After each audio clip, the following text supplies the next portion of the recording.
With everything he went through, health-wise, I wasn't surprised.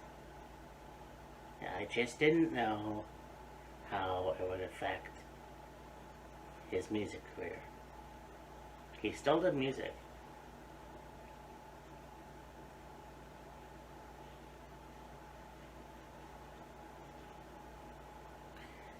So, when they announced the Back to the Beginning, I was like, okay, we'll see how this goes. And it went very well. It was a very good show. You could definitely tell how Ozzy sometimes had trouble singing, but he was a trooper, he pulled through.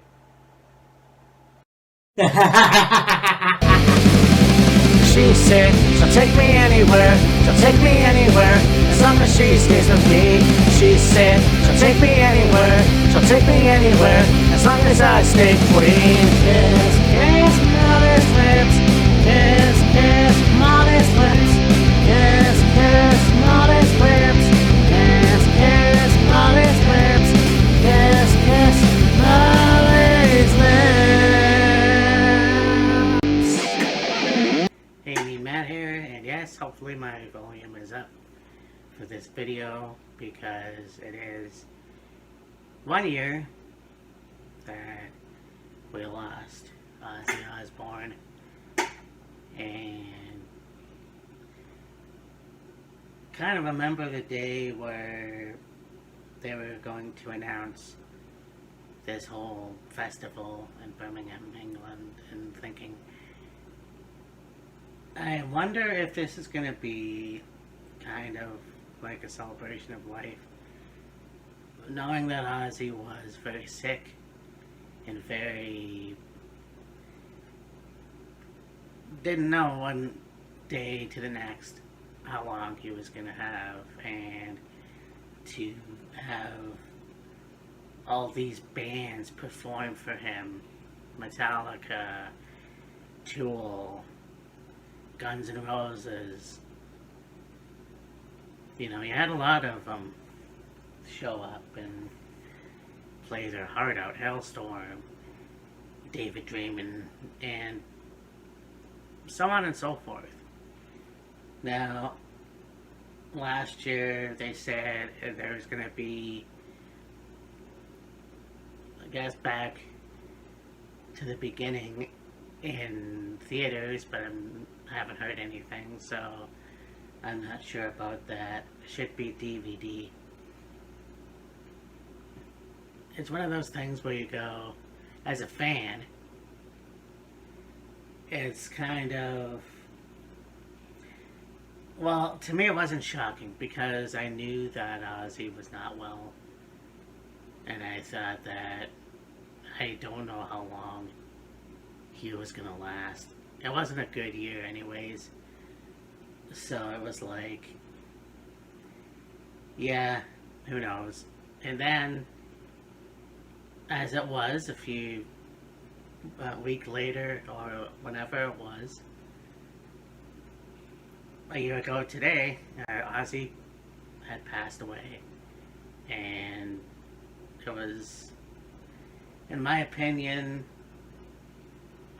a relief, because when you saw him on stage, it was like, it was hard to watch sometimes, because his voice was not 100%, and he had to sit on that throne, and really wanting to get up and interact with everybody. But of course, you have Tony Iommi. He was instructed to make sure that didn't happen, because, you know, Ozzy was not well. And so, when he passed away, it was like, it wasn't a huge shock as it was relief, because of that, and because there's been a lot of rock stars and musicians, whatever you will, in the past that have passed away, and it's like, that is shocking to me. You know, Dio, Daryl, and Vinny, well, especially Daryl for sure. Lemmy, kind of. But Ozzy was like, you kind of knew that it was a matter of time. And still one of the best rock stars in the business.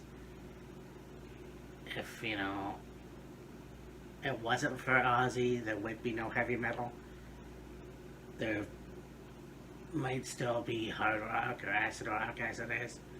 There was. And it's just kind of one of those things too where it's like, he was a legend.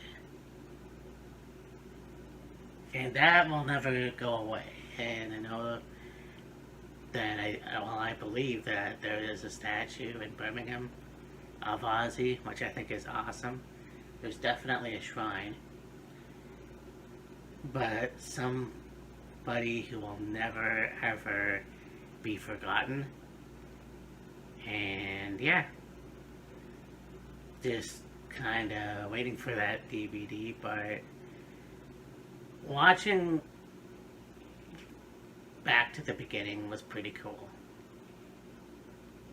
And hell, even Youngblood, which I only knew as a rapper, but for him to come out and sing Changes. Not only that, but he did a song with Steven Tyler. It was a Black Sabbath medley. That was pretty cool. Black Sabbath Ozzy medley, I guess. I don't know. But it was awesome nonetheless. So, yeah. It was a very good show, and just kind of a coincidence that it happened the way it did afterwards. But yeah, Ozzy is a legend and will always be a legend. I've been a fan for over 20 years, and well, hell, maybe even longer, because I have heard a lot, well, I don't know, I've heard a lot of Black Sabbath when I was a kid too, so it's like, anyways, enough rambling. I will talk to you soon. Bye. So you know that them cutting WCW was a long time coming. I